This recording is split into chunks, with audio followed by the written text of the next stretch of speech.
As 7 eras da Igreja, a revelação de Jesus Cristo. Pregado por William Marion Branham. 4 de dezembro de 1960. Jeffersonville, Indiana, Estados Unidos da América. Tradução para português em áudio por Wellington Silva. Introdução. Ainda que este livro toque em diversas doutrinas maiores, como deidade, batismo nas águas, etc., encontradas em Apocalipse, capítulos 1 ao 3, seu tema principal é a promulgação de um estudo detalhado das 7 eras da Igreja. Isto é necessário para estudar e entender o resto de Apocalipse, porque das eras vêm os selos, e dos selos vêm as trombetas, e das trombetas as taças. Como a primeira explosão de uma vela romana, as eras da Igreja chegam com uma poderosa iluminação inicial, sem a qual não poderia haver mais luz. Porém, uma vez que o brilho das 7 eras da Igreja é dado por revelação divina, segue luz sobre luz, até que a revelação completa se abra amplamente ante nossos olhos maravilhados, e nós, edificados e purificados por meio de seu Espírito, somos aprontados para sua gloriosa aparição, mesmo nosso Senhor e Salvador, o único Deus verdadeiro, Jesus Cristo. Esta composição está na primeira pessoa, como é uma mensagem de meu coração aos corações do povo. Se tem tido grandes cuidados em pôr em maiúscula todos os nomes, títulos e pronomes, etc., que têm relação com a deidade, e também as palavras Bíblia, Escritura e Palavra.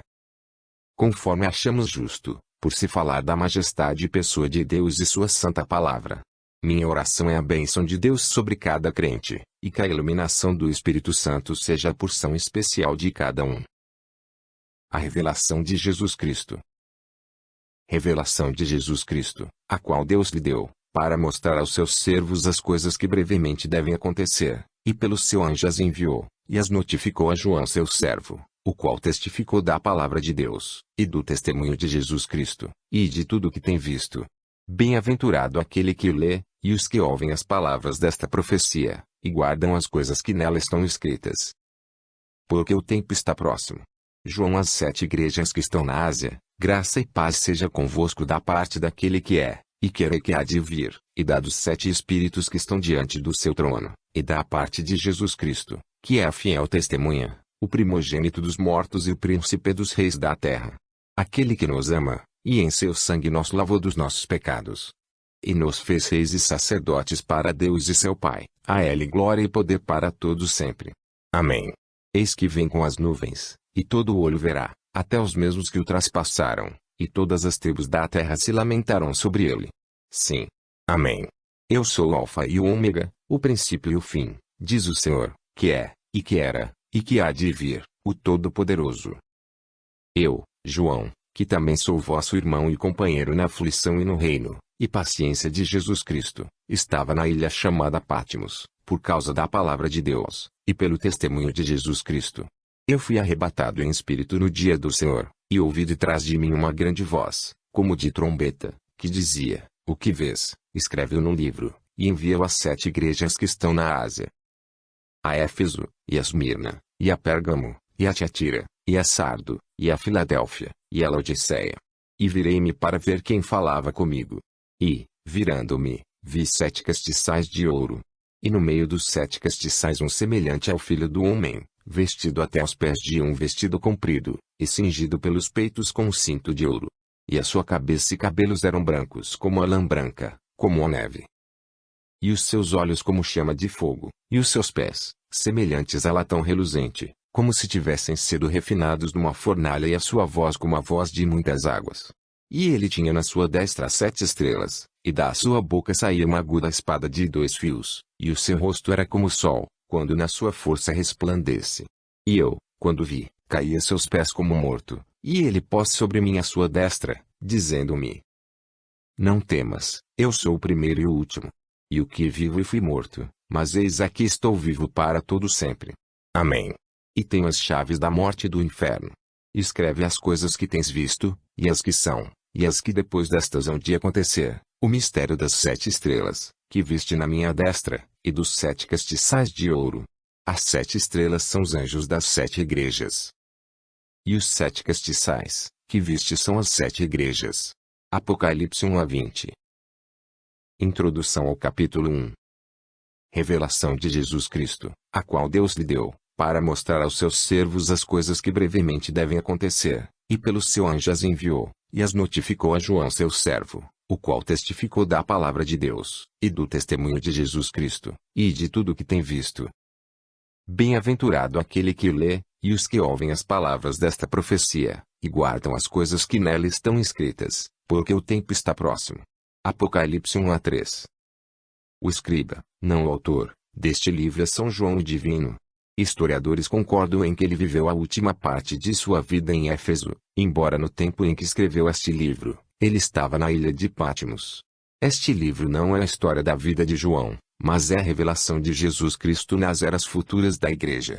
No versículo 3 é chamada uma profecia. E isso é precisamente o que é. Quase sempre, este livro é chamado a revelação de São João, porém isso é incorreto. É a revelação de Jesus Cristo, dada a João para os cristãos de todas as eras. É o único livro em toda a Bíblia que é escrito pelo próprio Jesus, através de um aparecimento pessoal a um escriba. É o último livro da Bíblia, no entanto, relata o princípio e o final das dispensações do Evangelho. Agora, a palavra grega para revelação é Apocalipse, que quer dizer tirando o véu. Tirando o véu se ilustra perfeitamente no caso de um escultor mostrando sua obra esculpida, expondo ao espectador. É um descobrimento, revelando o que previamente estava escondido. Agora, o descobrimento não é somente a revelação da pessoa de Cristo, mas a revelação de suas obras futuras nas 7 eras vindouras da Igreja. A importância da revelação pelo Espírito, a um verdadeiro crente, nunca poderá ser superenfatizada. A revelação significa para você mais do que talvez se dê conta. Agora, eu não estou falando deste livro de Apocalipse e você, estou falando de toda a revelação. É tremendamente importante para a Igreja. Recorda você de Mateus 16:13-18, onde Jesus fez esta pergunta a seus discípulos. Quem dizem os homens ser o Filho do Homem? E eles disseram, uns João Batista, outros Elias, e outros Jeremias ou um dos profetas. Disse-lhes ele, e vós, quem dizeis que eu sou?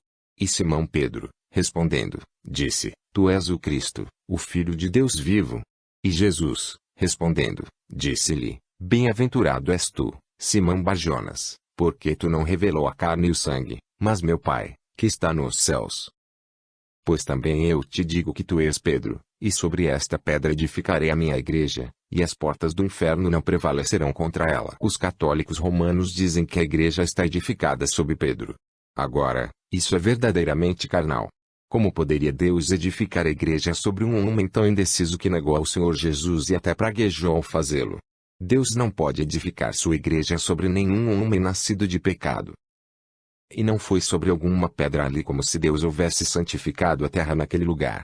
E não é como dizem os protestantes, que a igreja está edificada sobre Jesus. É sobre a revelação.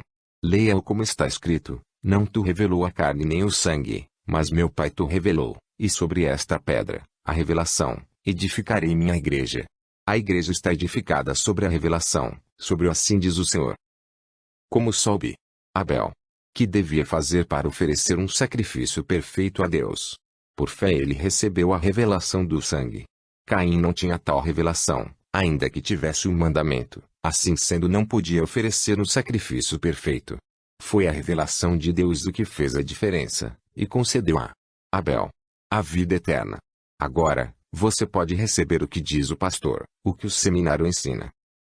E ainda que o ensinem com eloquência, enquanto Deus não revela a você que Jesus é o Cristo, e que você é purificado pelo sangue, e que Deus é seu Salvador, você nunca terá vida eterna. É a revelação espiritual que o faz. Agora, eu digo que este livro de revelação é a revelação de Jesus e o que ele está fazendo através das 7 eras da Igreja. É uma revelação porque os próprios discípulos não conheciam estas verdades registradas. Não lhes havia sido previamente revelado. Você recorda que eles vieram a Jesus no livro dos Atos e lhe perguntaram, restituirás o reino a Israel neste tempo? E ele lhes disse, não vos compete saber os tempos ou épocas. Aqueles homens ainda estavam pensando em Jesus com um reino terreno. Porém era um reino espiritual o que ele ia edificar. Ele mesmo não lhes podia declarar sua posição no reino, porque o Pai não o havia revelado. Porém logo, depois de sua morte e ressurreição, E neste preciso tempo de seu ministério intercessório, ele pôde mostrar aqui nesta revelação de si mesmo a João, o que faria e significaria sua glória e presença na igreja. Nesta revelação ele nos diz como será o fim do diabo. Ele nos diz como é que vai lidar com o diabo e lançá-lo no lago de fogo. Ele revela o fim dos ímpios, os quais seguem a Satanás. Satanás odeia isso. Tem notado você como Satanás odeia 2 dos livros da Bíblia mais que todos os demais? Por meio dos teólogos liberais e falsos cientistas, ele sempre está atacando o livro de Gênesis e o livro de Apocalipse. Em ambos os livros encontramos a origem de Satanás, suas obras terríveis e sua destruição. Por isso é que ele os ataca. Ele aborrece ao ser descoberto, e nestes livros ele tem sido descoberto exatamente como é. Jesus disse de Satanás: ele não tem parte comigo, e eu não tenho parte com ele. O diabo gostaria de provar que isso é diferente, porém não pode. Assim sendo, ele faz tudo o que pode para destruir nossa confiança na palavra. Porém, quando a igreja descrê em Satanás e crê na revelação do Espírito da palavra, as portas do inferno não podem prevalecer contra ela. Permita-me incluir aqui um exemplo de meu próprio ministério. Todos sabem que este dom que se manifesta em minha vida é sobrenatural. É um dom pelo qual o Espírito Santo pode discernir as enfermidades e os pensamentos dos corações dos homens. E outras coisas escondidas que só Deus poderia saber e então revelá-las a mim. Gostaria que você pudesse estar comigo e ver os rostos das pessoas quando Satanás sabe que vai ser descoberto. Agora, não estou me referindo às pessoas. É ao domínio que Satanás exerce em suas vidas por meio do pecado, da indiferença e da enfermidade. Mas oxalá pudesse você ver seus rostos. Quando Satanás sabe que vai ser descoberto. Certas mudanças muito estranhas se manifestam nos rostos das pessoas. Satanás tem medo. Ele sabe que o Espírito de Deus está a ponto de mostrar suas obras ao povo. Por isso é que ele odeia tanto estas reuniões. Quando se mencionam nomes e se revelam enfermidades. Satanás odeia isso. Agora, que é isto? Não é adivinhação de pensamentos, não é telepatia, nem tampouco bruxaria, é uma revelação por meio do Espírito Santo. Essa é a única maneira pela qual eu posso saber. Naturalmente a mente carnal o chamará de tudo, menos do Espírito Santo. Permitam-me mostrar-lhes outra razão pela qual Satanás odeia este livro da revelação de Jesus Cristo na igreja. Ele sabe que Jesus Cristo é o mesmo ontem, hoje e eternamente, e que não muda. Ele sabe isso melhor que 90% dos teólogos. Ele sabe que como Deus é imutável em sua natureza, então ele é igualmente imutável em seus modos. Assim sendo, Satanás verdadeiramente sabe que a igreja original de Pentecostes, com o poder de Deus, Marcos 16 em operação, é a igreja verdadeira que Jesus reclama como sua. Tudo o mais é falso. Tem que ser. Agora, recordem isto, Cristo na igreja verdadeira é a continuação do livro dos Atos. Porém o livro de Apocalipse mostra como é que o espírito do anticristo entraria na igreja e a corromperia, convertendo assim numa igreja morna, formal e sem poder. Isto descobre a Satanás, revelando suas obras, seu intento de destruir ao povo de Deus e desacreditar a palavra de Deus, até o momento em que ele for lançado no lago de fogo. Ele combate isso. Não pode suportá-lo. Ele sabe que se o povo recebe a revelação verdadeira da igreja verdadeira e o que ela representa e como ela pode operar as obras maiores, ela será um exército invencível. Se eles recebem uma revelação verdadeira dos 2 espíritos dentro da estrutura da igreja cristã, e por meio do Espírito de Deus, discernem e resistem aos espíritos do anticristo, Satanás estará sem poder ante ela. Ele estará tão frustrado como esteve quando Cristo resistiu seus múltiplos esforços por obter poder sobre ele no deserto. Sim, Satanás odeia a revelação. Porém nós amamos. Com a verdadeira revelação em nossas vidas, as portas do inferno não podem prevalecer contra nós, porém nós prevaleceremos contra ela. Recordaram que mencionei ao princípio desta mensagem que este livro que estamos estudando é a revelação real de Jesus na igreja e sua obra nas eras futuras. Então mencionei que somente por meio do Espírito Santo obteremos revelação, ou nos passará por alto. Unindo estes 2 pensamentos, veremos que não será somente estudo e pensamento natural o que fará com que este livro seja real. Se necessitará da operação do Espírito Santo. Isso quer dizer que este livro não pode ser revelado a ninguém mais que um povo especial. Será uma classe de gente com percepção profética. Necessitará de habilidade para ouvir de Deus. necessitará de instrução sobrenatural, não somente um estudante comparando versículo com versículo, embora isso seja bom. Porém, um mistério requer a revelação do Espírito ou nunca será claro. Como necessitamos ouvir de Deus, e abrir nossos corações e chegar a estar rendidos ao Espírito para ouvir e entender. Como já tenho dito, este livro, Revelação, é a consumação das Escrituras. Está mesmo colocado exatamente no cânon das Escrituras, no final. Agora, você pode entender por que é que diz que todo aquele que o lê ou mesmo ouve, é bem-aventurado. É a revelação de Deus que dará a você autoridade sobre o diabo. E você pode ver por que é que aqueles que acrescentam ou tiram dela, serão condenados. Terá que ser assim porque quem pode acrescentar ou tirar da revelação perfeita de Deus e vencer ao inimigo? Isto é simples. Não há nenhum poder tão prevalecedor como a revelação da palavra. Vem. No versículo 3, uma bênção é prometida para aqueles que prestam atenção especial a este livro. Eu penso que isso se refere ao costume no Antigo Testamento dos sacerdotes que liam a palavra para a congregação pela manhã. Vem. Muitos não podiam ler, e os sacerdotes tinham que ler a palavra para eles. Somente lendo a palavra para eles, e a bênção estava ali. Não fazia diferença se fosse lida ou ouvida. Porque o tempo está próximo. Realmente o tempo não estava próximo. Na sabedoria e previdência de Deus, esta revelação tão tremenda, embora plenamente conhecida de Deus, não podia ser manifesta até então. Assim sendo, imediatamente aprendemos uma regra: a revelação de Deus para cada era pode vir somente naquela era, e num tempo específico. Verifiquem a história de Israel. A revelação de Deus a Moisés veio num determinado momento da história, e ainda mais e especificamente, veio quando o povo clamava a Deus. Jesus mesmo veio no cumprimento do tempo, sendo ele a revelação completa da divindade. E nesta era, de Laodiceia, a revelação de Deus virá no seu devido tempo. Não se atrasará, nem tampouco se adiantará. Pense nisto e observe bem, porque hoje estamos no tempo do fim. A saudação.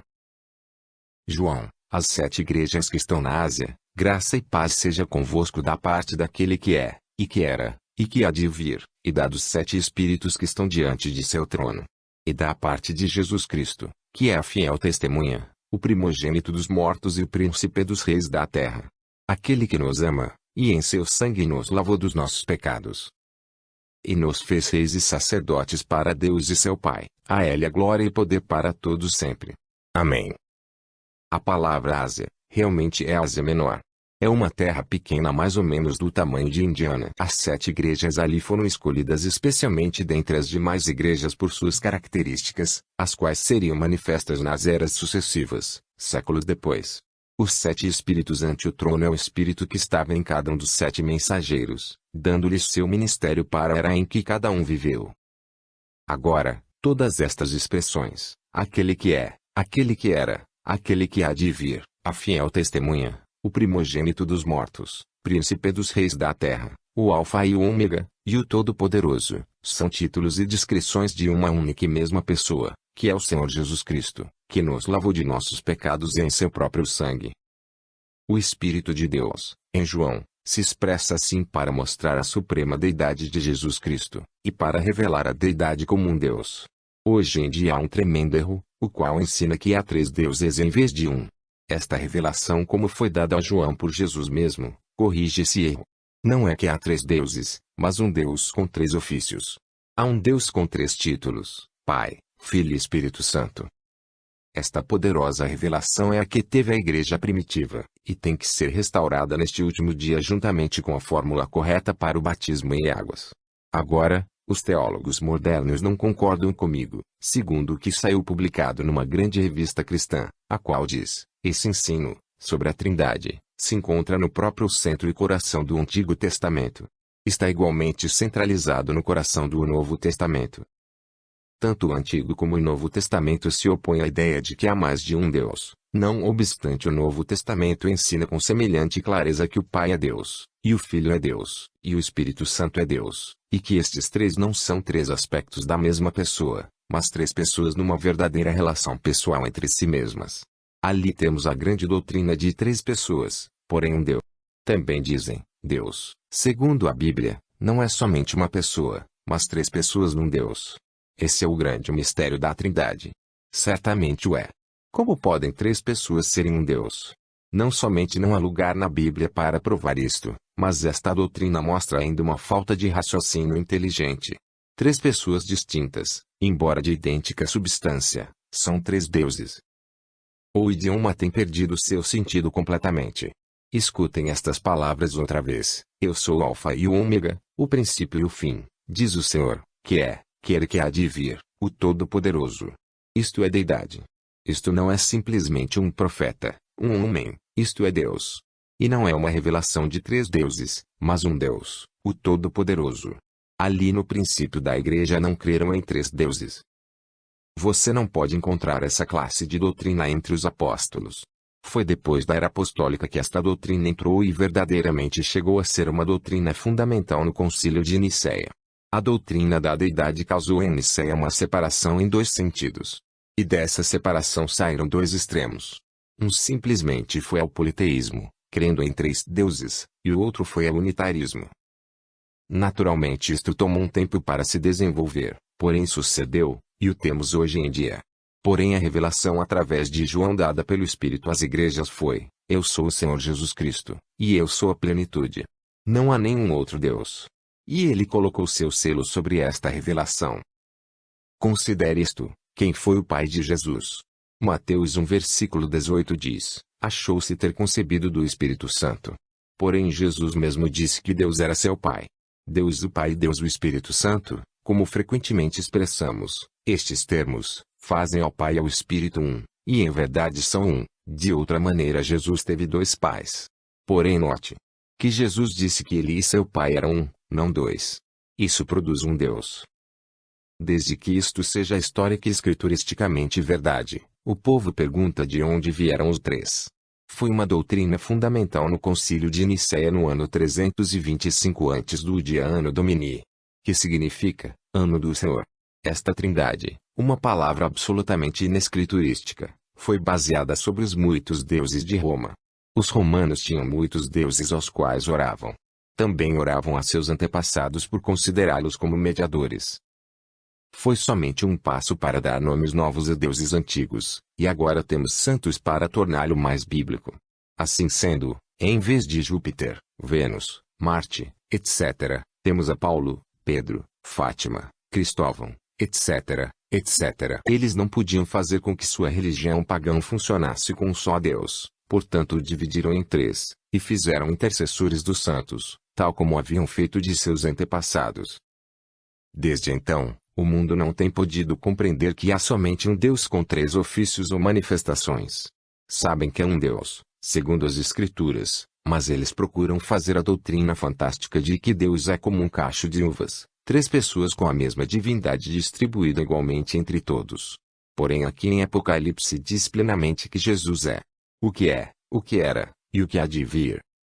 Ele é o Alfa e Ômega, o que significa que ele é o A até o Z, ou melhor, o tudo. Ele é o Todo-Poderoso. Ele é a rosa de Saron, o lírio dos vales, a estrela resplandecente da manhã, a videira verdadeira, o Pai, o Filho e o Espírito Santo. Ele é Deus, Deus Todo-Poderoso. O único Deus.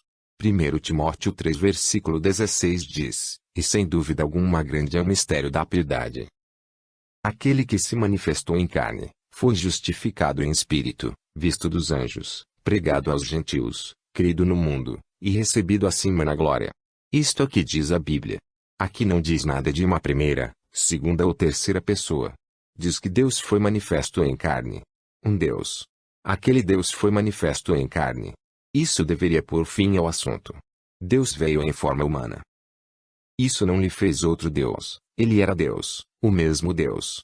Foi uma revelação então, e é uma revelação agora, um Deus. Voltemos à Bíblia para ver o que ele era no princípio, segundo a revelação que ele deu de si mesmo. O grande Jeová apareceu a Israel numa coluna de fogo, como o anjo do pacto, ele viveu nessa coluna de fogo e guiou a Israel diariamente. No templo, ele anunciou sua vinda com uma grande nuvem. Então um dia, ele foi manifestado num corpo nascido de uma virgem, o qual foi preparado para ele. O Deus que morou numa tenda de carne, e viveu como um homem entre os homens, porém ele era o mesmo Deus. A Bíblia ensina que Deus estava em Cristo. O corpo era Jesus. Nele habitou a plenitude da divindade corporalmente. Nada pode ser mais claro que isso. Mistério? Sim, porém plena verdade. Não pode ser mais claro. Assim sendo, se ele não foi 3 pessoas ontem, tampouco pode ser 3 pessoas hoje. Um Deus, e este mesmo Deus foi feito carne. Jesus disse: Vinde Deus e volto para Deus. João 16 versículo 27 e 28. Isso é exatamente o que sucedeu. Ele foi tirado da terra por meio de sua morte, sepultura, ressurreição e ascensão. Então Paulo se encontrou com ele no caminho de Damasco, e ele falou a Paulo. Ele disse: Saulo, Saulo, por que me persegue?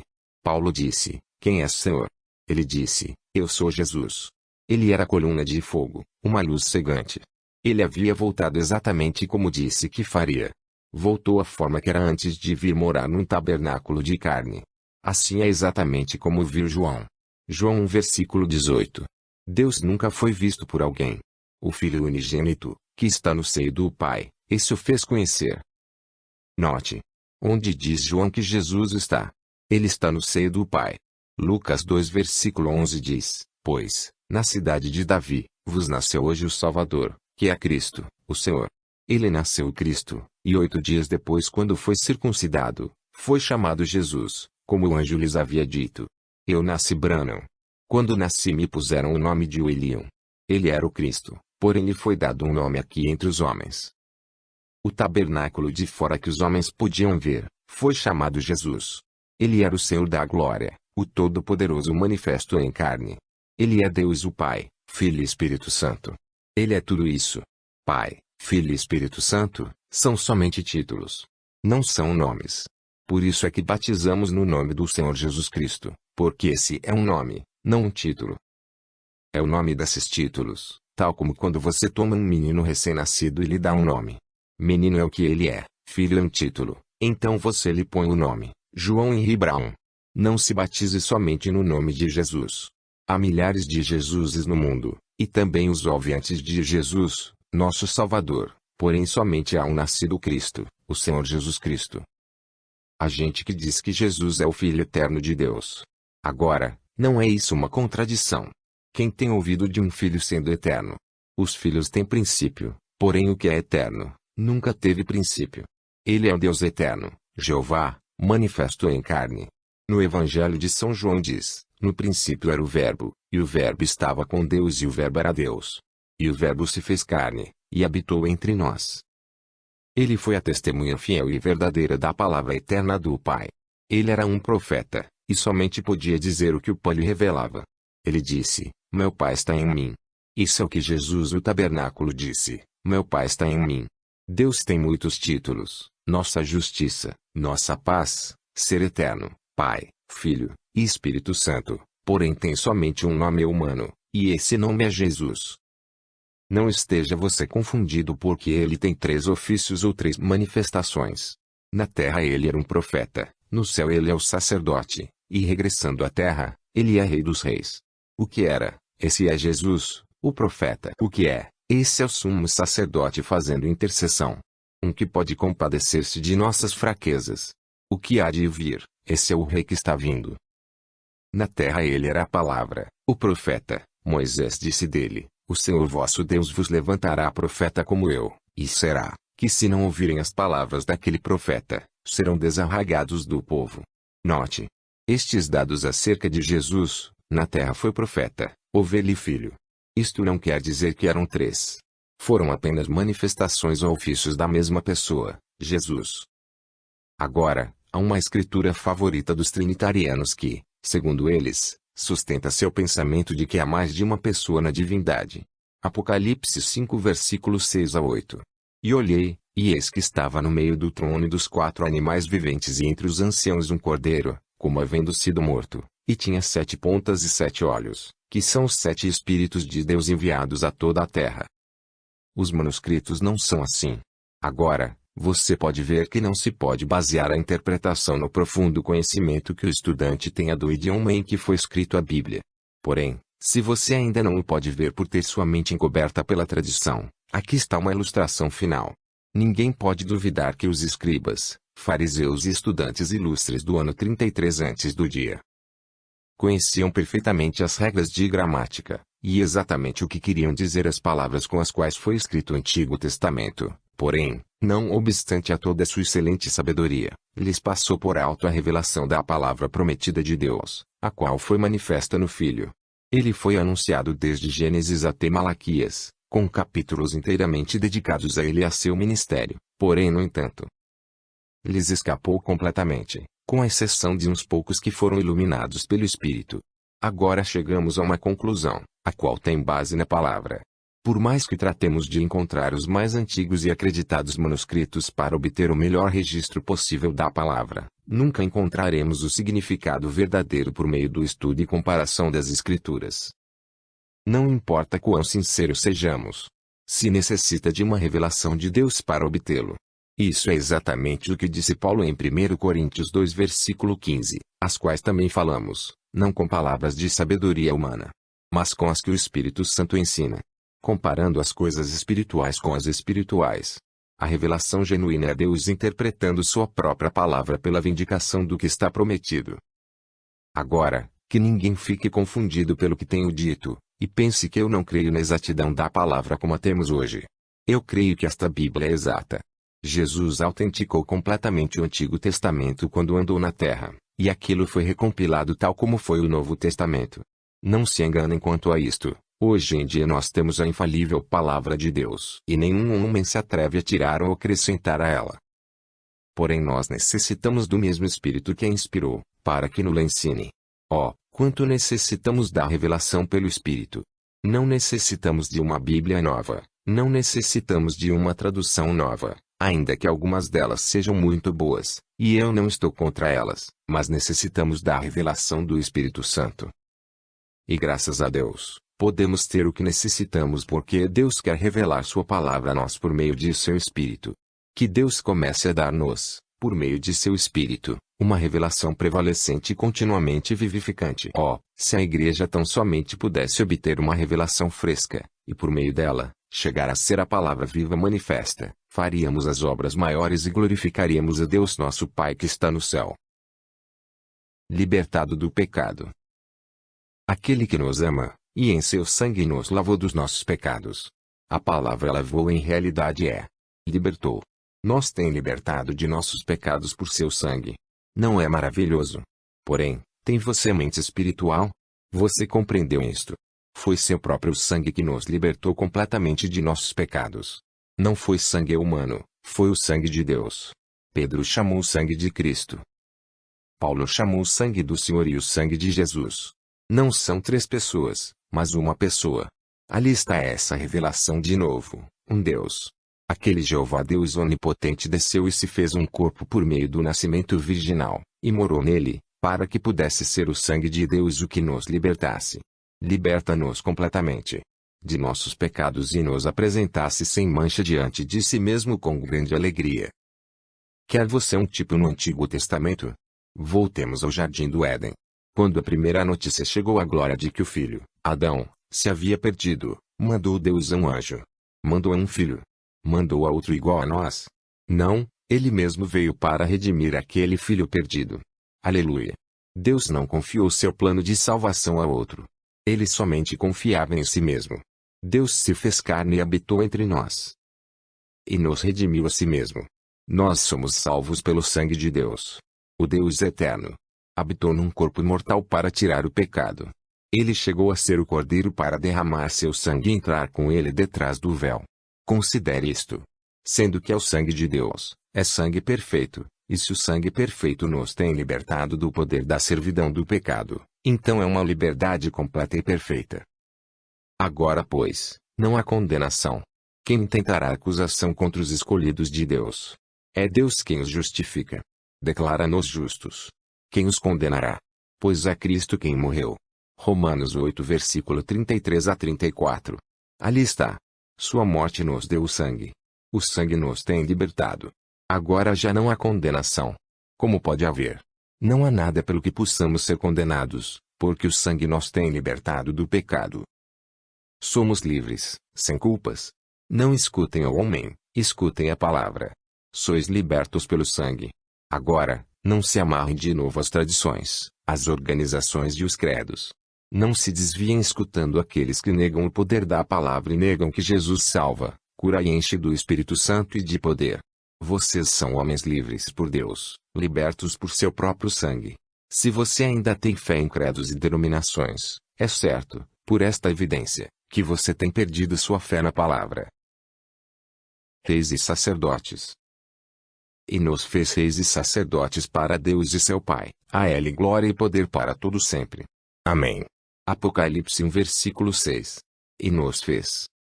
Há certas verdades que devemos acentuar. Esta é uma delas. Ele nos fez. Salvação é obra dele. A salvação pertence ao Senhor. Completamente por graça. Ele nos redimiu com um propósito. Ele nos comprou com um propósito. Somos reis espirituais. Nós seremos reis sobre a terra com ele quando ele se assentar em seu trono, porém agora somos reis espirituais e reinaremos sobre um reino espiritual.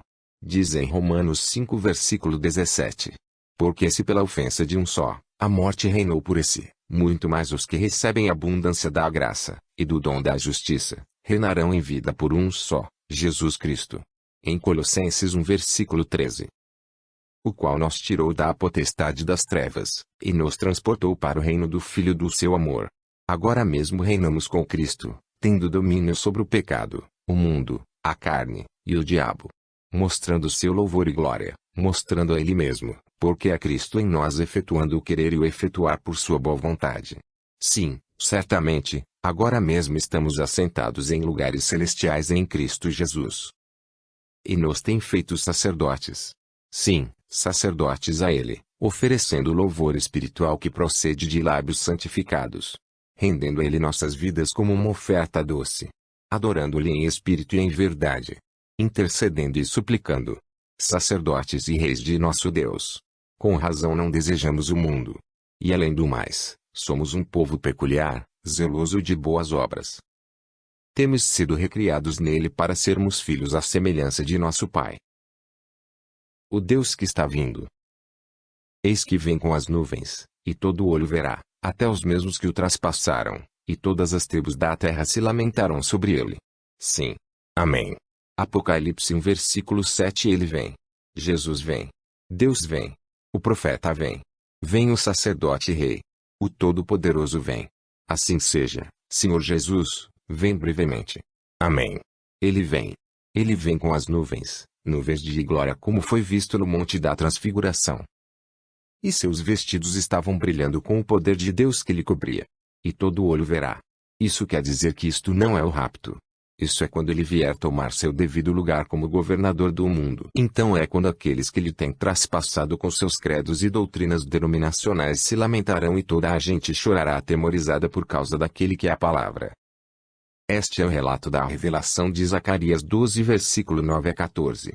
Zacarias profetizou isto há 2500 anos. Está quase a ponto de suceder. Escute. E acontecerá, naquele dia, que procurarei destruir todas as nações que vierem contra Jerusalém, e sobre a casa de Davi, e sobre os habitantes de Jerusalém, derramarei o espírito de graça e súplica, e olharão a mim, a quem traspassaram. Zacarias 12 versículo 9 e 10. Agora, quando voltará o evangelho aos judeus? Quando se houver terminado a dispensação dos gentios. O evangelho está pronto para voltar aos judeus. Se tão somente lhes pudesse dizer algo que está a ponto de suceder hoje, neste nosso dia. Esta grande coisa que vai suceder recorrerá até Apocalipse 11, e aquelas duas testemunhas, aqueles dois profetas, Moisés e Elias, trazendo o evangelho de novo aos judeus. Estamos prontos. Tudo está em ordem. Tal como os judeus trouxeram o evangelho aos gentios, assim também os gentios o levarão de regresso aos judeus e o rapto sucederá. Agora, recordem o que temos lido em Apocalipse e em Zacarias. Ambas coisas vêm diretamente depois da tribulação. A igreja do primogênito não passa pela tribulação. Nós sabemos. A Bíblia ensina isto. Naquele tempo, diz que Deus vai derramar seu Espírito sobre a casa de Israel. É o mesmo Espírito que foi derramado sobre os gentios em seu dia. E olharão para mim, a quem traspassaram, e o prantearão como quem pranteia por um unigênito, e chorarão amargamente por ele, como se chora amargamente pelo primogênito. Naquele dia será grande o pranto em Jerusalém, como o pranto de Adadrimon no vale de Megido. E a terra pranteará, cada linhagem à parte. A linhagem da casa de Davi à parte, e suas mulheres à parte, e a linhagem da casa de Natã à parte, e suas mulheres à parte. Zacarias 12 versículo 10 a 12. Cada uma das casas por si, quando ele vier nas nuvens de glória em sua segunda vinda, aqueles judeus que o traspassaram, o verão como diz em outra escritura. E se alguém lhe disser: que feridas são essas nas tuas mãos? Dirá ele: são as feridas com que fui ferido na casa de meus amigos. Zacarias 13 versículo 6. Não será um tempo de tristeza somente para os judeus que lhe rejeitaram como Messias, mas também para os gentios que lhe rejeitaram como Salvador neste dia. Haverá pranto e lamentação. As virgens nécias estarão se lamentando. Elas representam a igreja que rejeitou o azeite, símbolo do Espírito Santo. Para suas lamparinas, símbolo do corpo ou que retém o azeite. Até que foi demasiadamente tarde. Eles eram gente boa, eram virgens, e isso significa uma categoria moral muito alta. Porém não tinham azeite em suas lamparinas, assim sendo foram lançadas nas trevas exteriores onde há choro e ranger de dentes. No livro de Gênesis, capítulo 45, podemos tipificar isto com José. Quando ele se encontrou com seus irmãos no Egito e se deu a conhecer a eles. Gênesis 45 versículo 1 a 7. Então José não se podia conter diante de todos os que estavam com ele, e clamou: fazei sair daqui todo varão, e ninguém ficou com ele, quando José se deu a conhecer a seus irmãos. E levantou a sua voz com choro, de maneira que os egípcios ouviam, e a casa de Faraó ouviu. E disse José a seus irmãos: eu sou José, vive ainda meu pai? E seus irmãos não puderam responder, porque estavam pasmados diante da sua face. E disse José a seus irmãos: peço-vos, chegai-vos a mim. E chegaram-se. Então disse ele: eu sou José, vosso irmão, a quem vendestes para o Egito. Agora, pois, não vos entristeçais, nem vos pese aos vossos olhos por me haverdes vendido para cá. Porque para a conservação da vida Deus me enviou diante da vossa face. Porque já houve 2 anos de fome no meio da terra, e ainda restam 5 anos em que não haverá lavoura nem cega. Pelo que Deus me enviou diante da vossa face para conservar vossa sucessão na terra e para guardar-vos em vida por um grande livramento. Agora, não enquadra isso perfeitamente com Zacarias 12? Unindo estas duas porções, sem dúvida, obteremos exatamente a verdade. Quando José era ainda muito jovem, foi odiado por seus irmãos. Por que foi odiado por seus irmãos? Porque ele era espiritual. Não foi culpa dele que visse aquelas visões, nem que sonhasse aqueles sonhos e interpretasse. Isso estava dentro dele. Ele não podia manifestar nenhuma outra coisa mais do que estava dentro dele. Portanto, o ódio de seus irmãos foi sem causa. Porém ele foi amado por seu pai. Seu pai era profeta e entendia. Ali está um tipo perfeito de Cristo. Deus o Pai amava o Filho, mas os irmãos, escribas e fariseus, lhe odiavam porque podia curar aos enfermos, operar milagres, predizer o futuro, ver visões e interpretá-las. Essa não foi causa para odiar-lhe, porém o fizeram, tal como os irmãos de José. Agora, recorde como foi que aqueles filhos de Jacó trataram a José. Lhe lançaram numa cisterna, tomaram a roupa de cores que seu pai lhe havia dado e atingiram com sangue para fazer crer a seu pai que o moço havia sido devorado por algum animal. O venderam a uns negociantes de escravos que o levaram ao Egito, e ali foi vendido a um general. A esposa do general acusou falsamente. Mas dentro de pouco tempo sua habilidade como profeta lhe trouxe à presença de Faraó, e foi exaltado à sua destra com tanta autoridade que ninguém podia chegar a Faraó sem que primeiramente se entrevistasse com José. Agora, examinemos a vida de José enquanto ele estava no Egito, porque aqui é onde veremos o tipo perfeito de Cristo. Quando ele estava na casa do general foi acusado falsamente, castigado e aprisionado sem causa, tal como fizeram com Jesus. Ali na prisão ele interpretou os sonhos do copeiro e do padeiro que também eram prisioneiros juntamente com ele. O copeiro foi perdoado e restaurado à vida, mas o outro foi condenado à morte. Cristo foi aprisionado na cruz, abandonado por Deus e o homem. De ambos os lados tinha um ladrão, um morreu espiritualmente, mas ao outro foi concedida a vida. E note, quando Jesus foi tirado da cruz, ele foi exaltado ao céu, e agora está sentado à destra do grande Espírito de Jeová, e nenhum homem pode chegar a Deus, senão por ele. Há um mediador entre Deus e os homens, e ele é tudo o que você necessita. Não há Marias e nem santos como mediadores, somente Jesus. Seguindo com este tipo encontramos em José, veja que tudo que ele fez no Egito prosperou. Seu primeiro trabalho com o general, prosperou, mesmo a prisão prosperou. Quando Jesus voltar, o deserto florescerá como a rosa. Ele é o filho da prosperidade. Assim como nunca houve uma era tão próspera como a de José, assim também há um tempo de bênção que vem a esta terra como o mundo jamais tem conhecido. Cada um de nós poderá se assentar sob nossa própria figueira, e rirmos e regozijarmos e vivermos para sempre em sua presença. Em sua presença há gozo completo e em sua mão direita há bênçãos para sempre. Glória a Deus. Agora, note que onde quer que José fosse, soava a trombeta para anunciar sua chegada. O povo gritava: dobrem o joelho diante de José. Sem importar o que estivessem fazendo as pessoas, quando a trombeta soava, todos dobravam seus joelhos. Alguém poderia haver estado vendendo algo na rua, e era o momento de receber o dinheiro, porém ele tinha que suspender a venda e dobrar o joelho quando soava aquela trombeta. Se ele fosse um ator, ele tinha que suspender o seu ato e dobrar o joelho a José quando sua presença fosse anunciada com essa chamada de trombeta. E num destes dias, tudo cessará quando a trombeta de Deus soará. E os mortos em Cristo ressuscitarão, e a alva eterna romperá em claridade. Então todo joelho se dobrará, porque está escrito: pelo que também Deus o exaltou soberanamente, e lhe deu um nome que é sobre todo o nome.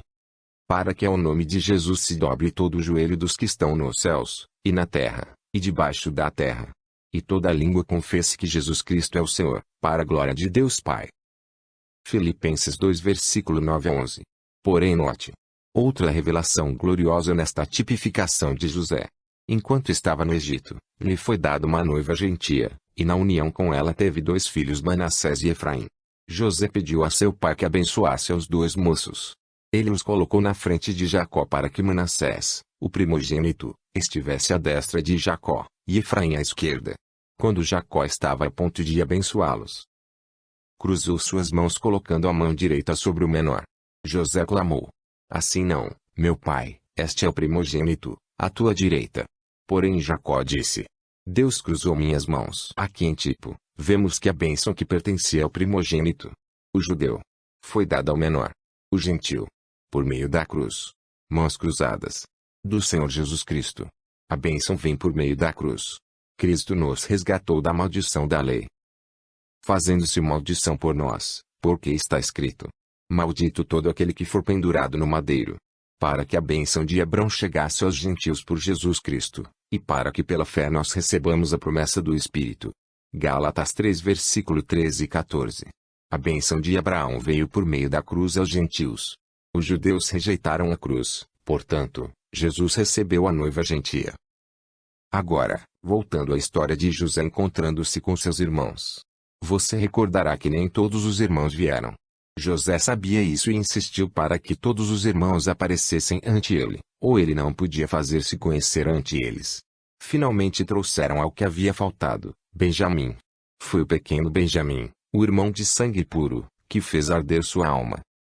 E quando nosso José, Jesus, vier ao povo que tem guardado os mandamentos de Deus, os quais têm regressado à Palestina, sua alma arderá. O pequeno Benjamim tipificava os 144 mil israelitas de toda a terra que têm voltado à Palestina para sua redenção. Eles estarão ali prontos para receber-lhe, de quem o verdadeiro conhecimento é vida eterna. Eles dirão: este é nosso Deus a quem temos esperado. Então verão o que traspassaram. E eles lhe perguntarão: de onde vêm estas feridas tão terríveis? Como sucedeu? E chorarão e se lamentarão cada família por si, todos por si na angústia de sua tristeza. Agora, onde estará a noiva gentia enquanto Jesus está se dando a conhecer a seus irmãos? Recordem que a noiva de José, juntamente com os 2 meninos, estava no palácio, porque José havia ordenado: fazei sair todos de minha presença. Assim sendo, a noiva estava escondida no palácio de José. Para onde vai a noiva gentia no rapto? Ao palácio. A noiva será tirada da terra. Ela será levantada antes da grande tribulação para encontrar a seu Senhor nos ares. Por 3 anos e meio, enquanto a ira de Deus é derramada sobre a terra, ela estará na grande ceia das bodas do Cordeiro. Então ele voltará. deixando sua noiva na casa de seu pai, para dar-se a conhecer a seus irmãos. Neste tempo, o pacto do anticristo que os judeus têm feito com Roma, será quebrado. Então Roma e seus aliados mandarão suas tropas para destruir todos os judeus que temem a Deus e que se mantêm com a palavra. Mas ao chegar à cidade para destruí-la, aparecerá nos seus o sinal da vinda do Filho do Homem, com seus exércitos poderosos para destruir aqueles que têm estado destruindo a terra. Com o inimigo derrotado, Jesus vem e se apresenta aos 144.000. Havendo visto suas obras poderosas de salvação, tem chegado a conhecer seu poder. Mas também vendo suas feridas e sabendo que eles lhe haviam rejeitado até neste próprio momento, lhes causa pranto e agonia de terror e temor, assim como fizeram os irmãos de José quando se viram ante ele. Se atemorizaram, pensando que ele lhes mataria. Porém, como José disse: não vos pese o fato de me haverdes vendido para cá. Está bem, Deus estava em tudo isso. Ele o fez para a preservação de vida. Assim também Jesus lhes falará palavras de paz e amor. Porque rejeitaram os judeus a Jesus? Deus estava em tudo isso. Foi a única maneira dele poder tirar a noiva gentia. Ele morreu na cruz para preservar a vida da noiva gentia. Agora, estes 144.000 não formam parte da noiva. Em Apocalipse 14 versículo 4 são chamadas virgens e seguem ao Cordeiro onde quer que for. O fato de que não se hajam contaminado com mulheres prova que são eunucos. Mateus 19 versículo 12. Os eunucos eram os que guardavam as câmaras nupciais. Eram servos. Note que eles não se assentam no trono, mas estão diante do trono. Não, eles não formam parte da noiva, mas estarão no glorioso reino milenial. Então vemos que quando este remanescente de Israel houver sido unido em amor ao Senhor, e o inimigo houver sido destruído, Deus preparará seu monte santo, seu novo jardim do Éden para a noiva. E os servos dele e dela, para a lua de mel de 1000 anos sobre a terra. Como Adão e Eva que estiveram no jardim e não terminaram os 1000 anos, agora Jesus, nosso último Adão, e sua Eva, a igreja verdadeira, cumprirão todo o plano de Deus. Oh, como se repete a Bíblia! A cena de José e seus irmãos está a ponto de cumprir-se, porque Jesus vem logo. E ao terminar o tipo de José, há uma coisa a mais que quero trazer a sua atenção acerca deste tempo do fim. Recordem quando José falou com seus irmãos, e Benjamim não estava com eles. Ele lhes falou por meio de um intérprete, ainda que sabendo o hebraico perfeitamente bem. Ele falou a seus irmãos em outro idioma. Sabia você que a primeira era gentia? A cabeça de ouro, a era de Babilônia. Terminou com uma mensagem em línguas escrita numa parede. Esta era terminará da mesma maneira. A abundância de línguas neste dia é mais uma prova que os tempos dos gentios se têm acabado, e Deus está voltando a Israel. Ele vem logo. O Alfa e o Ômega, o profeta, sacerdote e rei, o todo em tudo, Senhor Deus dos exércitos, vem logo. Assim seja, Senhor Jesus, o único Deus verdadeiro, vem depressa. E veio, e tomou o livro da destra do que estava sentado no trono. E, havendo tomado o livro, os 4 animais e os 24 anciãos prostraram-se diante do Cordeiro, tendo todos eles harpas, e salvas de ouro cheias de incenso, que são as orações dos santos. Em verdade estes versículos, se os separássemos, pareceriam provar seu ponto. Você observe que eu disse, estes versículos separados. Porém leia Apocalipse 4 versículo 2 a 3 e 9 a 11. E logo fui arrebatado em espírito, e eis que um trono estava posto no céu, e um assentado sobre o trono. E o que estava assentado era, na aparência, semelhante à pedra jaspe sardônica, e o arco celeste estava ao redor do trono, e parecia semelhante à esmeralda. E quando os animais davam glória, e honra e ações de graças ao que estava assentado sobre o trono, ao que vive para todo sempre, os 24 anciãos prostravam-se diante do que estava assentado sobre o trono, e adoravam o que vive para todo sempre, e lançavam as suas coroas diante do trono, dizendo: digno és, Senhor, de receber glória, e honra, e poder, porque tu criaste todas as coisas, e por tua vontade são e foram criadas. Note cuidadosamente que no versículo 2 diz: não 2 ou 3, mas estava assentado no trono. No versículo 3 diz: ele, não eles, era, na aparência semelhante a uma pedra de jaspe. No versículo 9 diz que os animais davam honra a ele, não a eles. No versículo 10 diz que os anciãos se prostravam diante dele, não deles.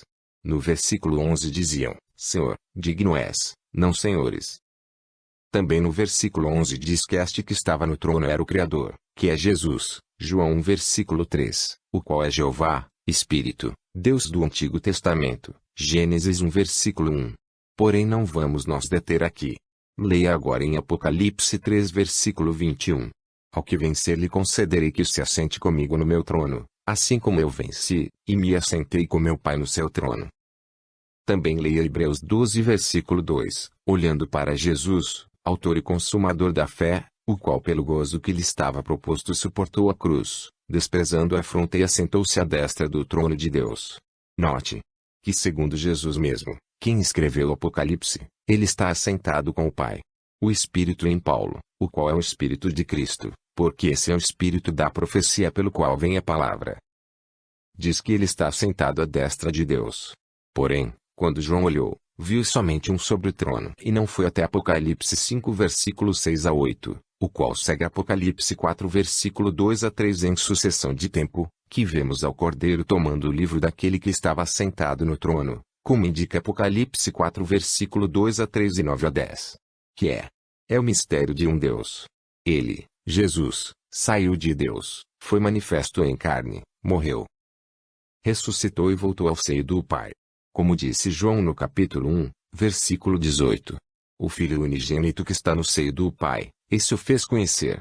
Era tempo para que Deus, o Messias, voltasse a reclamar sua noiva, e então apresentasse, se fazer conhecer, a Israel. Assim sendo vemos a Deus vindo novamente para tomar uma relação humana com o homem como o filho de Davi, rei dos reis e senhor dos senhores.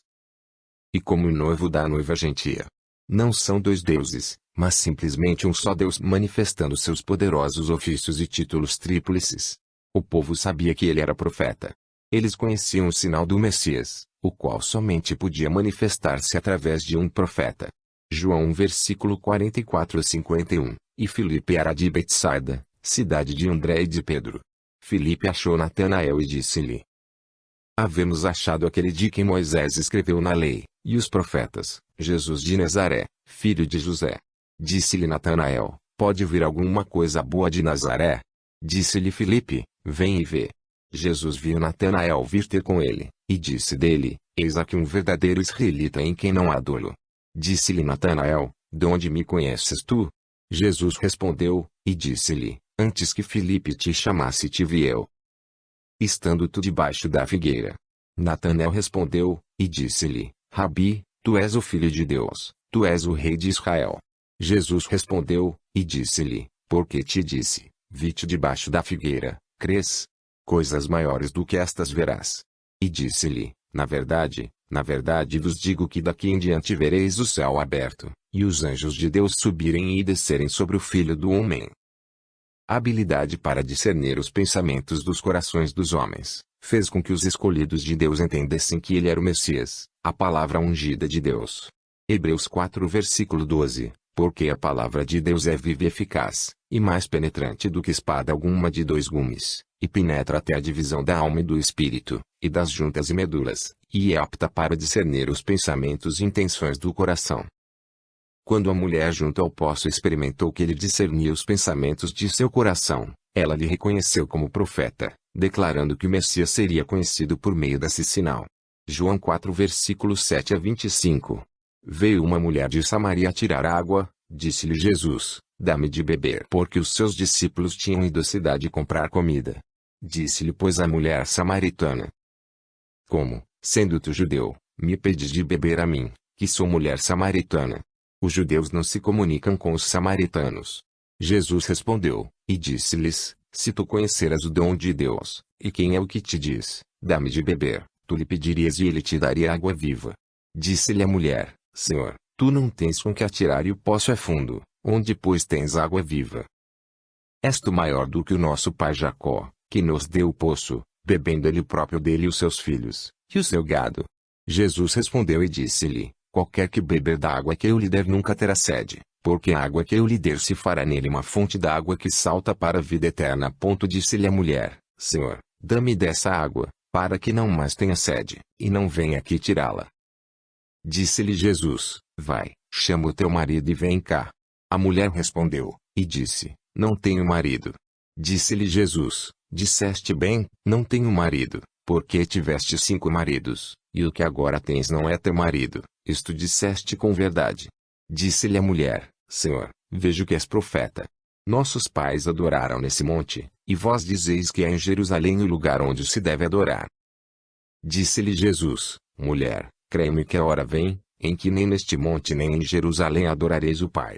Vós adorais o que não sabeis, nós adoramos o que sabemos, porque a salvação vem dos judeus.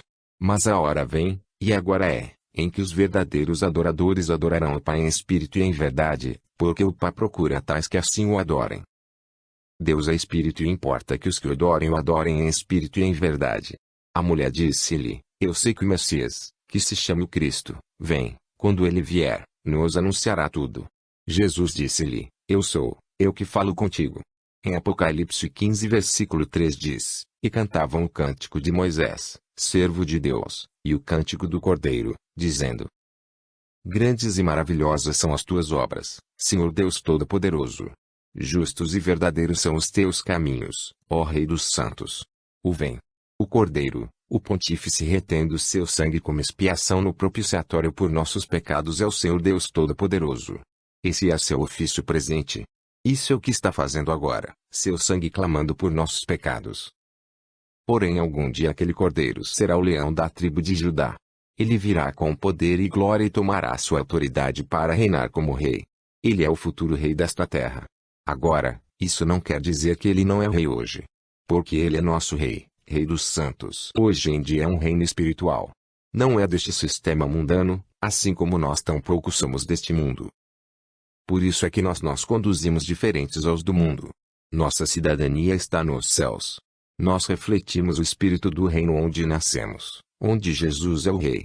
Por isso é que nossas mulheres não se vestem com roupas de homens, nem cortam o cabelo, nem usam todos esses cosméticos e outras coisas que o mundo ama tanto.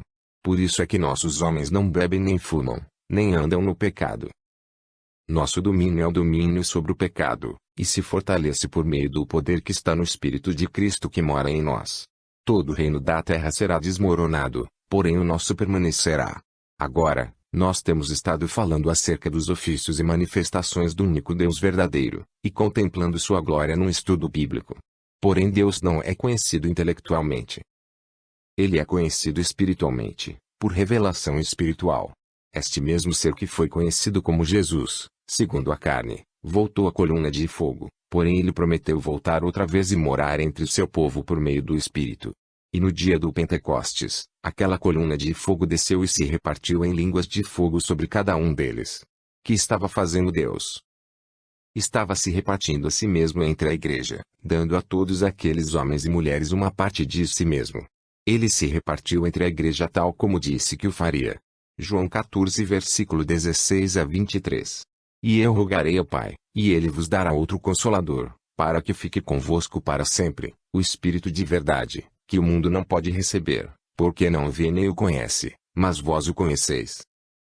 Porque habita convosco, e estará em vós. Não vos deixarei órfãos, voltarei para vós. Ainda um pouco e o mundo não me verá mais, mas vós me vereis, porque eu vivo e vós vivereis. Naquele dia conhecereis que estou em meu Pai, e vós em mim, e eu em vós. Aquele que tem os meus mandamentos e os guarda, esse é o que me ama, e aquele que me ama será amado de meu Pai, e eu amarei, e me manifestarei a ele. Disse-lhe Judas, não Iscariotes: Senhor, de onde vem que te has de manifestar a nós, e não ao mundo?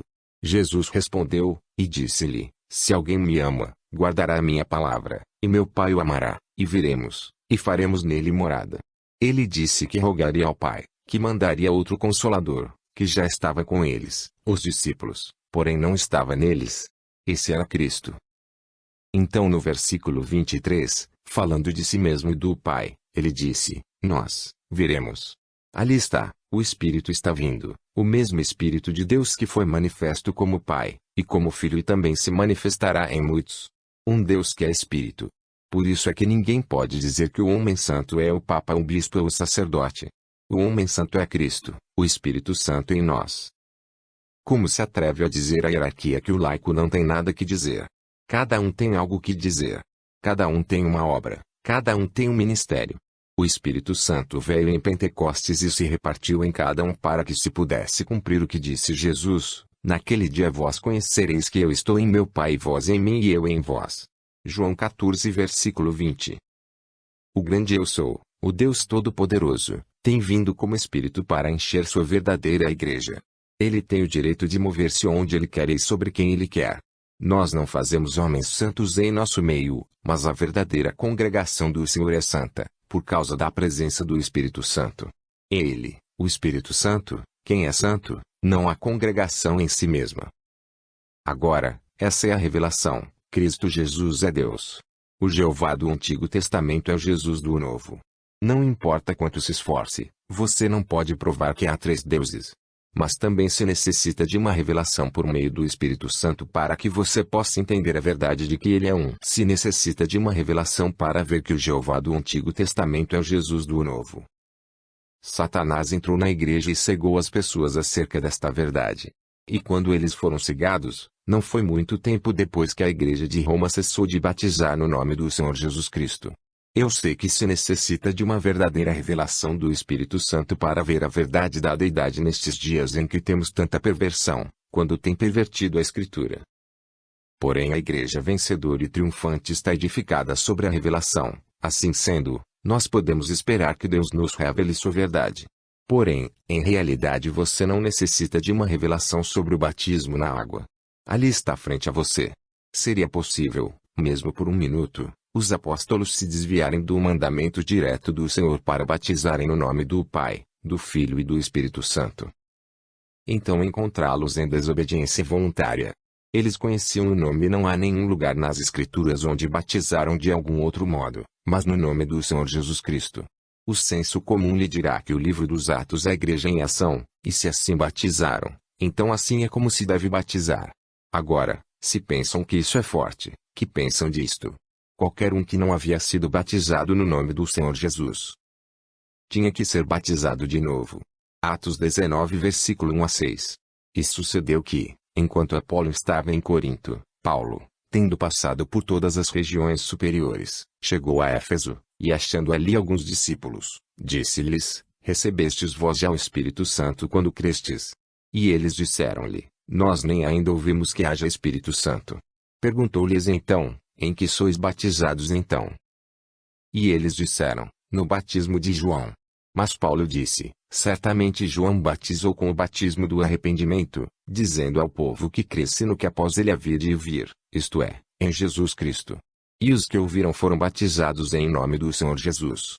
E, impondo-lhe Paulo as mãos, veio sobre eles o Espírito Santo, e falavam línguas e profetizavam. Ali está. Esta boa gente de Éfeso havia ouvido de um Messias que viria. João havia pregado acerca dele. Eles foram batizados no batismo do arrependimento para a remissão de pecados, olhando para diante, para a crença em Jesus. Porém agora era tempo de olhar para trás para Jesus, e ser batizado para perdão dos pecados. Era tempo de receber o Espírito Santo. E quando foram batizados no nome do Senhor Jesus Cristo, Paulo impôs suas mãos sobre eles, e o Espírito Santo caiu sobre eles. Agora, estas pessoas de Éfeso eram umas pessoas muito agradáveis, e se alguns tinham o direito de se sentirem tranquilos, eram eles. Vejam como haviam progredido. Eles haviam vindo todo aquele caminho aceitando a vinda do Messias. Eles o estavam esperando. Porém não pode ver você que, não obstante a tudo isto, se lhes escapou. Ele havia vindo e se tinha ido. Eles tinham necessidade de serem batizados no nome do Senhor Jesus Cristo. Eles tinham necessidade de serem cheios do Espírito Santo. Se você tem sido batizado no nome do Senhor Jesus Cristo, Deus lhe encherá com seu Espírito. Essa é a palavra. Atos 19 versículo 6 foi o cumprimento de Atos 2 versículo 38. Arrependei-vos, e cada um de vós seja batizado no nome de Jesus Cristo, para perdão dos pecados, e recebereis o dom do Espírito Santo. Vem. Paulo, por meio do Espírito Santo, disse exatamente o que disse Pedro por meio do Espírito Santo. E o que foi dito não se pode mudar. Tem que ser o mesmo desde Pentecostes até que o último escolhido haja sido batizado. Gálatas 1 versículo 8. Mas ainda que nós mesmos ou um anjo do céu vos anuncie outro evangelho além do que já vos tenho anunciado, seja anátema. Alguns de vocês da unidade, batizaram equivocadamente. Vocês batizam para a regeneração como se o fato de ser imerso na água, o salvasse.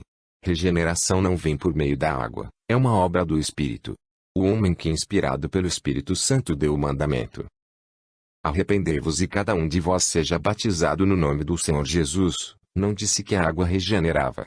Ele disse somente que era uma evidência de uma boa consciência para com Deus. Isso era tudo.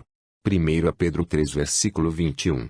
Que também, como uma verdadeira figura, agora vos salva, batismo, não do despojamento da imundície da carne, mas da indagação de uma boa consciência para com Deus. Pela ressurreição de Jesus Cristo. Eu creio.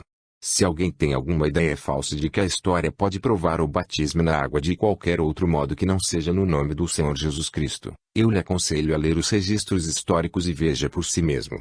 O seguinte é um registro verdadeiro de um batismo que teve lugar em Roma no ano 100 depois de Cristo. E foi publicado na revista Time, em 5 de dezembro de 1955. O diácono levantou sua mão, e Públio Décius entrou pela porta do batistério. Parado no batistério, com a água até a cintura, estava Marcos Vascas, o vendedor de madeira. Ele tinha um sorriso enquanto Públio chegava a seu lado no batistério. Credes? Lhe perguntou. Credo, respondeu Públio. Eu creio que minha salvação vem de Jesus Cristo, que foi crucificado sob Pôncio Pilatos. Com ele tenho morrido para que com ele possa ter vida eterna. Então ele sentiu os braços que lhe sustinham enquanto ele se deixava cair para trás no batistério, e ouviu a voz de Marcos em seu ouvido: Eu te batizo no nome do Senhor Jesus, enquanto a água fria se fechou sobre ele. Até o tempo em que se extraviou a verdade.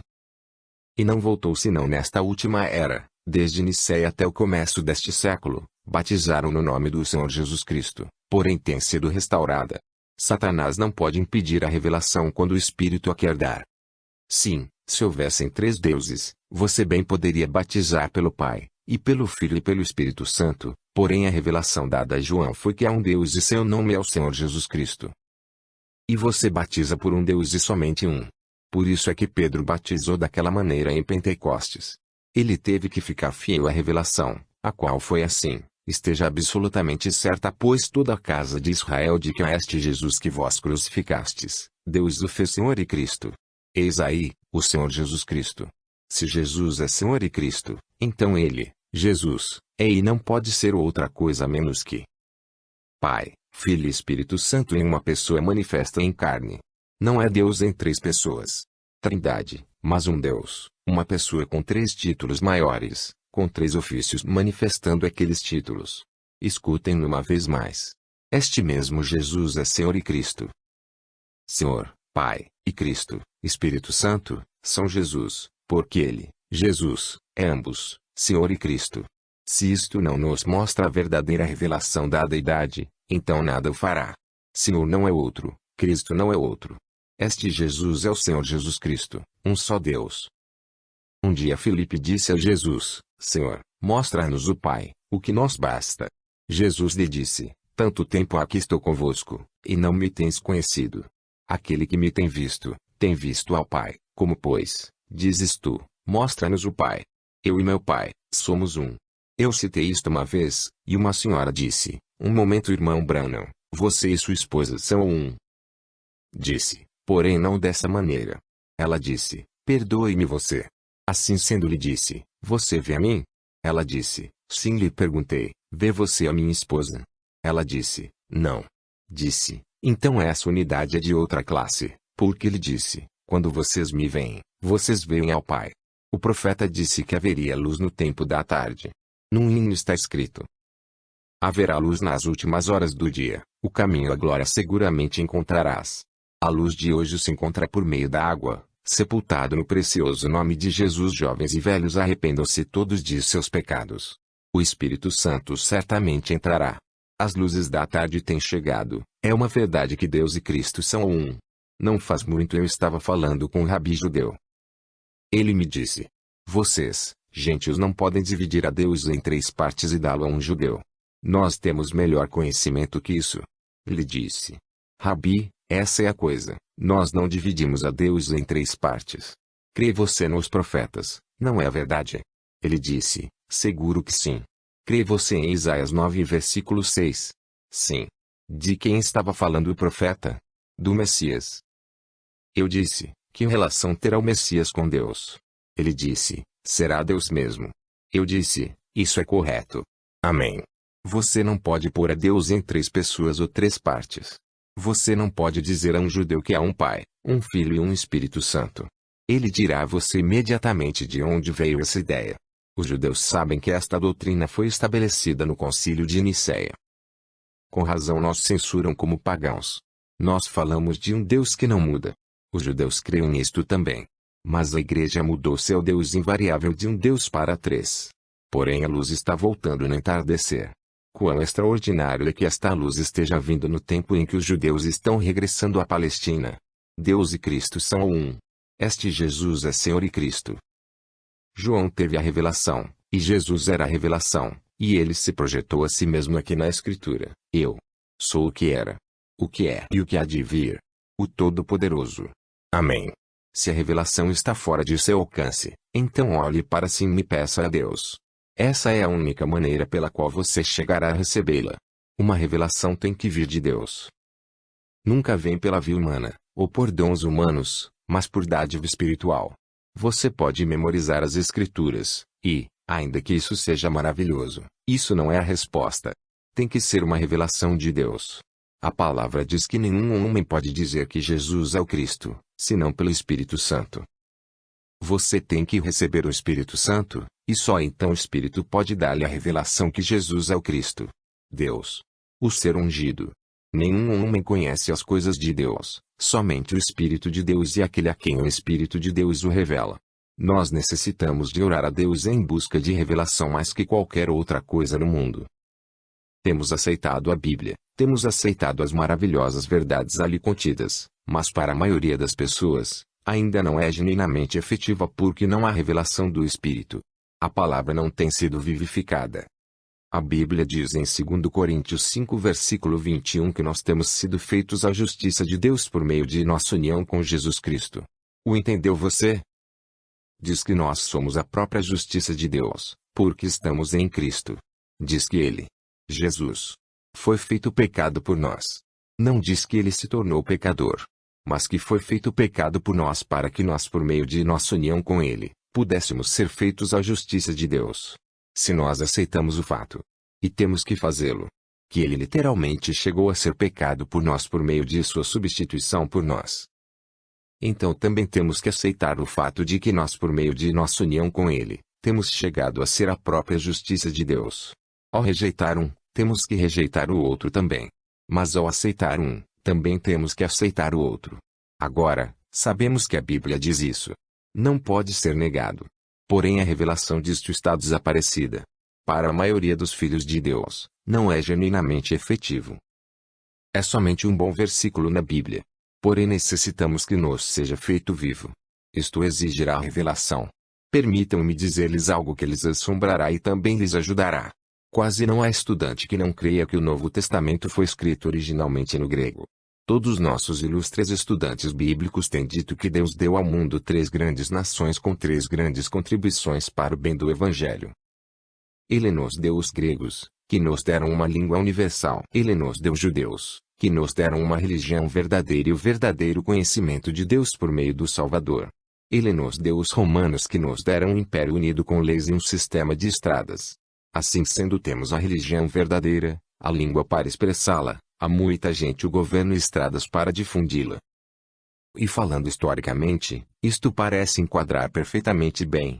E hoje em dia nossos estudantes gregos dizem que a língua grega dos dias bíblicos é tão perfeita e tão exata que se o estudante grego é um gramático pontual e refinado, pode verdadeiramente saber exatamente o que ensina a palavra do Novo Testamento.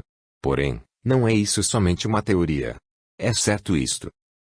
Não é certo que todo estudante grego de renome numa denominação faz controvérsia com o estudante de outra denominação, e não é certo que suas contendas estão baseadas em palavras idênticas do grego e idênticas regras de gramática. Certamente assim é. Mesmo ali na era de Pérgamo, Um pouco antes do concílio de Nicéia celebrado no ano 325 d.C., haviam dois estudantes ilustres, Arius e Atanásio, os quais chegaram a combater doutrinariamente sobre uma palavra grega. Sua controvérsia chegou a ser tão ardente e tão difundida por todo o mundo que os historiadores disseram que o mundo estava dividido sobre ditongo, o som de duas vogais numa sílaba. Agora, se o grego é tão perfeito e tão ordenado por Deus, por que é que há tanta controvérsia? Seguramente que não era a intenção de Deus que todos soubéssemos grego. Hoje mesmo temos argumentos sobre o grego. Tomo por exemplo o livro A Paralisada Igreja de Cristo, sujeita a raios-x, pelo Dr. McCrossan. Neste livro ele mostra numerosas referências de célebres gramáticos, e prova para sua própria satisfação que as regras invariáveis da gramática grega provam, sem dúvida alguma, que a Bíblia ensina que um homem é batizado com o Espírito Santo no imediato momento de seu renascimento. Ele também diz que uma mulher pode tomar posse do púlpito porque a palavra profecia quer dizer pregar. Tem convencido a outros estudantes do grego que são tão capazes quanto ele. Nunca. Tudo o que vocês têm que fazer é ler estes estudantes que mantêm a opinião contrária e escutar suas doutas citações. Agora, o que tenho dito, não somente é a verdade, mas avancemos um pouco mais. Hoje em dia temos estudantes que expressam que os manuscritos originais foram escritos em aramaico, o idioma de Jesus e da gente de seu dia. Eles manifestam que as pessoas não falavam nem escreviam o grego como é tão comumente crido. E o fato é que nossos historiadores estão divididos sobre isso. Por exemplo, o Dr. Schoenfeld, um estudante muito sobressalente, por meio de uma investigação sistemática e científica tem provado, para sua própria satisfação, que o Novo Testamento foi escrito no vernáculo da gente que falava grego naquele dia.